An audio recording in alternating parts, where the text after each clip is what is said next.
Okay. How do I look? Good. Okay. So today I'm going to be what am I doing? Okay, no, that's not what I'm doing.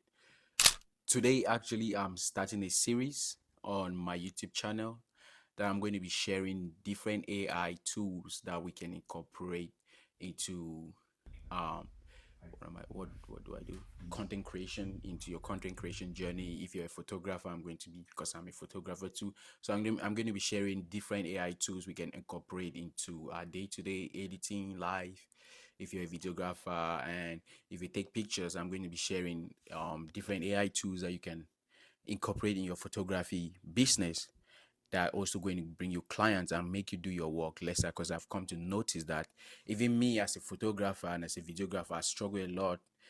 It costs me more time to edit pictures and edit videos, whereas I could just use AI to enhance my work, not just let AI do the work for me, but me actually doing the work and incorporating AI into my workflow, which is going to save me much more time and save me stress, so I can even use that extra time to study my word, to study the Bible, to even pray, and also to even play my games. Because Oh, now I won't be Salah. playing game no more, because I have to spend time editing and spend time creating videos, that. So in this series, I'm going to be sharing different. I've done a lot of research, and I'm going to be sharing these AI tools. So make sure you stick around if you want to learn more on this. This joint. Is it this joint? I don't even know what to call the series name. Clueless. I don't know.